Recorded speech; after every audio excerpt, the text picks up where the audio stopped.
Misinformation and misconceptions are both really important topics when we're talking about science literacy. And if you're an open-minded person who is respectful of all and open to different belief systems and stuff, that can be a good thing, but it also could harm if the opposite is true. They're worried about teaching evolution. How do you sort of, I don't want to say balance everyone's views being equal, because some students might be bringing in information that's not correct or not scientifically literate.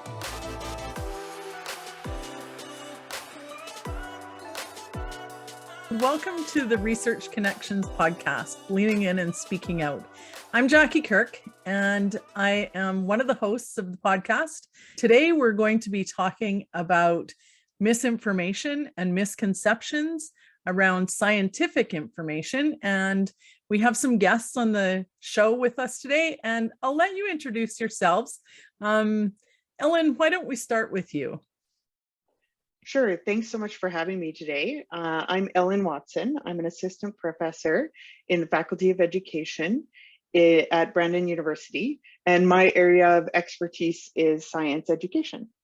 Hi, I'm Amy Lee. I'm a middle years science teacher in Manitoba, and I've got a lot of science background over the last 5 years, as well as a degree in science. So that's my perspective. Hey everyone, I'm Michelle Lamb. I'm the co-host of the podcast and the director of BU Cares.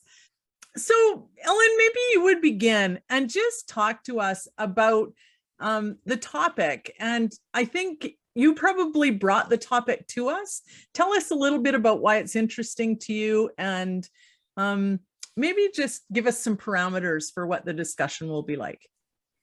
Yeah, so the two ideas that we're talking about today are misconceptions and misinformation, and they're really, really tied together. Misconceptions can be viewed as misunderstanding or an alternative understanding about a science process and why it happens. It often happens because kids see things out in the world and interpret them as happening a certain way. So for example, if you dropped a piece of paper, it falls very slowly. If you drop a bucket, it falls very fast. So sometimes students misinterpret that to mean that things fall at different rates, and that'd be a misconception. Misinformation, on the other hand, is when you're getting information, but misinterpreting it. You're not really reading it properly. It's going through a different type of beliefs filter, and that can get passed forward as something called disinformation when you're purposefully misleading people with information. Does that give a bit of clarity? Mm-hmm. Mm-hmm. And I think that misinformation and misconceptions are both really important topics when we're talking about science literacy, which is what science teachers are trying to do. So we teach students how to think like scientists and read the world with science at, starting in kindergarten. And we hope that they can transfer that to when they're adults. Okay, so the first question is, does what you believe as a teacher impact your teaching? And is that good or bad? I could answer part of that because I'm in the class, like I'm currently a teacher in the classroom. And I would say, yes, like your own beliefs and your own stance absolutely influences your teaching. And I think that you have to be careful with that. And if you're an open-minded person who is respectful of all and open to different belief systems and stuff, that can be a good thing, but it also could harm if the opposite is true. So just always being aware of where your perspective is coming from, and that other kids in your classroom might be getting their information from other places. Doesn't make their information any less important, but you have to be aware of that. Yeah, I would completely agree with that.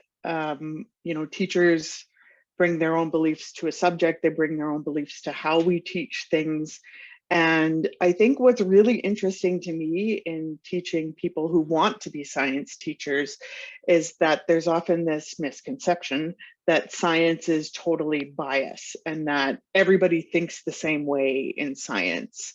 And when you start to challenge that, some people can really, be a little bit surprised. And the way that we think about science is going to change what our classroom looks like Amy said. Whatever we believe is going to influence our teaching. Are you talking about beliefs like evolution or vaccines? Are you thinking beliefs like that, or are there other beliefs that you are thinking more about how science works and more of the process beliefs that you were talking about earlier, Ellen? When I'm thinking about beliefs and teachers' beliefs, I'm thinking about their epistemic beliefs specifically. So what are their beliefs about knowledge in science, or what science knowledge looks like? So for example, is science knowledge discovered or invented? Depending on how you think about that, your classroom is going to look differently. Is science does it change, or is it always the same? And depending on how you think about that, your class is going to look differently as well. But certainly your beliefs on other subjects, religious beliefs, worldviews are also going to influence your classroom as well. So when you're going back to that idea of misinformation or disinformation that students might be reading online or something like that, and Amy, you said earlier that students are all bringing their own information and beliefs into the classroom. How do you sort of, I don't want to say balance everyone's views being equal, because some students might be bringing in information that's not correct or not scientifically literate or factual. So how do you handle that as a teacher? It's a big question. Sorry. Yeah, that is a big question. And I feel like each year I maybe handle it a little bit better. And then sometimes, there's situations arise where I don't handle it as well. But there is always the curriculum to fall back on. So we can always fall back on the fact that we are teaching a certain curriculum here in Manitoba, and it teaches, for example, evolution. So that is a theory we're going to teach, but it doesn't mean you can't have a discussion in your classroom about other things versus evolution. It just means that we'll also make sure we get through that evolution talk. I think in any classroom, whether it be science or any subject, you have to have an open dialogue with your students, but it is okay sometimes to disagree with your student, or to make sure that your view is known over another person's. That's tough too, though. Like when you get vaccines, for example, were a really tough thing this year to have conversations about without giving your own opinion, and having the other kid's opinion be different than yours. It's a tough thing a tough line to walk, but you do have to have those open conversations and fall back on the curriculum at the end of the day. Talk to us about how the curriculum helps support you to talk about the vaccines. For that one, I'm going to fall more on the government orders that were given out to Manitoba education more than curriculum. Okay. Yeah. I really appreciate what you said, Amy, because what I'm hearing from pre-service teachers is, they're worried about teaching evolution, that they're going to go out and they're going to come up against somebody who, does a creationist, comes into their room and just does not want their student, and they're asking questions about what to do. And I can speak to that because I've seen it, but I was a physics teacher, so I never had to teach evolution. So when students are coming to your class, are they bringing these opinions that can be really flared? Is that something you're experiencing right now? I think that's the one that I can think of that stands out the most. But in my experiences, kids have been open to both conversations. It's not the first time they're hearing about it. Generally, in the populations taught, it's not the first time from either, whether you're talking about creationism or evolution. Usually kids have an idea that there are certain religions, and that there's also this idea that humans have evolved over time. So I'm not normally starting from a bare minimum in the places I've taught. That might be different depending on your division and your city, etc. Yeah, I can respect that.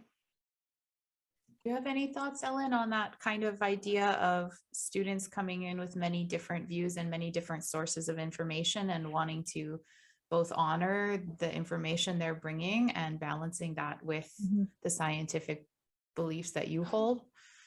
Do I have any thoughts on that, Michelle? Yes, I do. So I think that one of the reasons we're starting to see these debates about information, when experts and scientists have come out and said this is the way things are, is because we're starting to see a decline in trusting of experts' opinions. And this all started with the anti-polio movement from the 1980s. So there was a group of kids in, I believe it was the 60s, who accidentally received live polio vaccine. And this caused a big issue. There was a documentary created in the 80s, and the documentary featured one or two doctors who were very controversial at the time and parents of the children who received these vaccines. So from that point on, we started to see a shift of listening to people, friends, family that we know and that we trust, celebrities even, over experts. And I think that that's starting to get more and more magnified. Can I add to that? Yeah. I also see an increase in social media affecting that. So just now everybody has their own platform and everybody can spread their information as far as they want. So I do believe that that has affected the way students and just adults in my life and stuff view the world and understand science and understand worldview. Yeah, absolutely. And on top of that, we've got confirmation bias. You know, my TikTok looks very different than somebody else's TikTok because of what I like and what I listen to. So, you know, I'm not in the schools right now. I'm wondering how those conversations are happening, if they're happening at all. Not to put you on the spot, Amy. Well, personally, like I think a lot of middle years teachers, a big theme that we teach, whether it be in a technology class or a science class, social studies, ELA, is how to evaluate sources. So where are you getting your information from, and understanding that that information is coming from somebody who has a purpose, whether that purpose to be to inform or to try and trick you or to get you to click, whatever it is. Information is coming from a purpose, and we try to teach kids, how can I evaluate the source and decide if it is trustworthy? So that sort of leads into that next question, right? About what kinds of things should teachers focus on to prepare scientifically literate students and students that are ready to meet misinformation and misconceptions and address those in their world.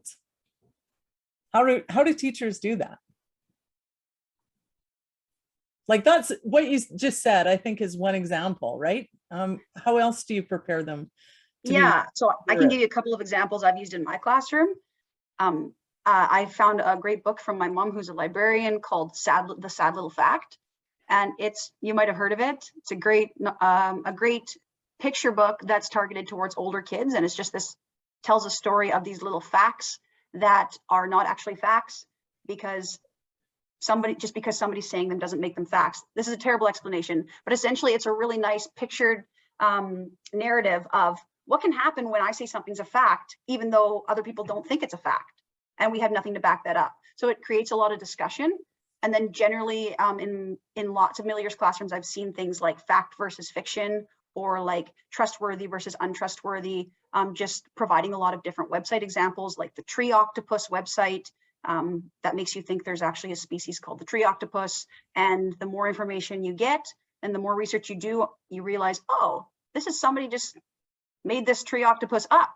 It's not necessarily a fact because somebody said it's a fact. Those are some examples from my room. The Sad Little Fact is a fantastic book. Love it. And I love how the authority, they have these authorities coming out that are making fake facts, but I think it really highlights the issue around that word, fact. As soon as somebody calls it a fact, does that actually make it a fact, or is it opinion? And in science, we fall back on evidence. What evidence is there? And I think that is part of the issue is, we've got confirmation bias going on. We've got people who are going out and looking for evidence, but not necessarily knowing how to read that evidence properly. So what do we, Yeah, go ahead, please. Okay, well, I was just going to say also, like, playing into that, we do have, we're so used to getting quick information now, and I know students are as well. Even in their writing, I can see how they shorten words that shouldn't be shortened, like because to CUZ. I do think that people get hung up on the byline or the headline of the article now and don't read past that. So there's also a conversation around how do we get people to read past the byline, because sometimes information is spread just by those headlines and you read into it and it's not actually what you think the article's about. Yeah, or we have that disinformation piece where somebody puts out this headline saying a doctor said this, but it's a doctor of something that's not related to science. It's some doctor, not a medical doctor. I'm trying to think of a ridiculous space for them to live in, but it's a doctor of comic books. So we have these credibility issues, and then it's hard to interpret what is credible and what's not credible because you've got that disinformation piece and people purposely misleading others. In the recent past, like with the pandemic especially, I've become really aware of the politicization of science. And how does that play into this topic?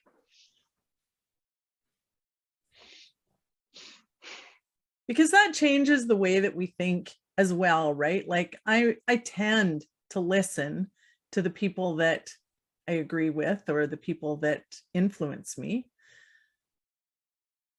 And I guess with kids, how do we help them to see that sometimes the misinformation that we get is political? Yeah, I think part of teaching scientifically literate students is teaching that buzzword critical thinkers, but teaching them to be able to weigh opinions, because not all opinions have the same sources of evidence or the same amount of evidence supporting them. Yeah, and I agree with you, Ellen, and it comes back to, again, helping kids understand where is this information coming from? What is the purpose of this information based on who's giving it? And I love that those are lessons being taught out, and I really hope that it helps. But now we've got this adult, this group of adults that I'm wondering if that education was it emphasized for them? It wasn't really emphasized for me when I was a kid. That was my question too. Like the disinformation isn't, those skills of reading critically, those aren't just needing to be targeted to K-12 students. And so I know there's some work being done in the settlement sector to do that kind of professional development with immigrants and refugees and people who don't have English or French as their first language. And so some of that work is being done in multilingual spaces, which is encouraging and good, I think. But I feel like just in general, like the general public also needs this knowledge. And so I wonder about what kinds of things might be done in those spaces. Do you have any thoughts around that? No, just nods. Yes, we need it, but we don't know what's happening in that area. We do need it, but I don't even know where to start with that, Michelle, because I think part of the issue is that this information, about how to read information would still be coming from a very specific purpose and a group of people. And I don't know that you could reach, both sides of the very dividing argument about the pandemic and the mandates right now. I don't know that both sides would engage with that material the same way. Well, even some of the language we're using here, like, I feel like this is very much focused on scientific literacy and we're viewing that a certain way. and we have a particular audience maybe in mind. So it does make me think that, most of the principles of beginning with empathy and seeking to understand, and it needs to have this kind of relational component, I think.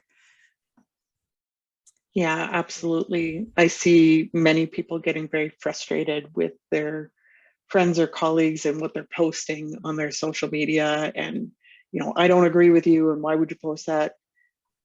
And as frustrating as that can be, I think the conversation can be worthwhile, because from my perspective, it's forcing people to use evidence when they converse, as opposed to just sharing an opinion. You need to have something, everybody's looking for something to support it. So to bring it kind of back into the classroom, if we were to look at early years, middle years, senior years, is there a difference in how this topic is focused on in schools?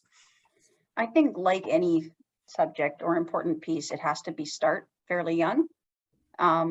You can start things like fact versus fiction or opinion versus fact at a young age. Like, kids are using social media before they're legally even allowed to use it. I mean, I know grade 4 students and 3 students who have their own phone. So the earlier we teach it, the better. But I do think you just get more into detail and you evaluate more pressing sources as you get older. So kids in high school might be evaluating political party information, whereas kids in middle years are just starting to learn what those political parties are, and so on and so forth. Yeah, I agree. I think they're going to look different, but you can build that learning up. So in K through 4, there's some fantastic nature of science activities out there. One that I love is a bunch of dinosaur bones, and they have to build what dinosaur they think it is. And you give them a few bones to start, and then you give them a few more. And it really teaches that uncertainty and how, as we get more information, things might change. And students need to come up with an argument, and it really drives them crazy because there's no correct answer. But I think that that's part of what's frustrating as well for the general public is, we keep getting new information. And so what's being recommended changes based on that. And those of us who are versed in science, yeah, that's just what happens. But if you don't know that, then I could see why that might be an issue. So I think that teaching this whole uncertainty, and as we get more information, things change, is a really important thing to include in schools. I like that. I can almost connect that to variables in a science experiment. There's when you're teaching the scientific process, you talk a lot about independent and dependent variables and how there's things that you can control, but things that are controlled by something else, right? So for listeners, you're setting up a race, let's say, to see who is the fastest. What are the fastest shoes? Well, if you set up the race and one day somebody runs it against the wind and the next day somebody runs it on a calm day, that's going to affect your results. So I think of what you said as like understanding that different parts can come into play throughout time. That reminds me of the scientific process. So if we're teaching the scientific process and help kids understand that things can change, even though it's a rigid process, things can still change in it. That might help us later on in life understand that, okay, things change throughout our lives as well. I think that makes a lot of sense. Yep. Any final thoughts, Amy? No, I'd really like to get my hands on that dinosaur bone experiment you're talking about, because I think grade 8s would love that too. Yeah. Mm-hmm. We'll talk after. Yeah, we can put any of the resources, like the sad little fact and any things that you've mentioned, we'll just link it underneath so that people can access it. So I want to say thank you very much for both of you being here and being part of this conversation. It's been really interesting and I think very timely. So thank you for sharing your expertise and your knowledge with us. And I hope you also had a good conversation and are coming away with some good ideas. Thank you. Thanks so much. Yeah, thanks for coming in. Thank you so much.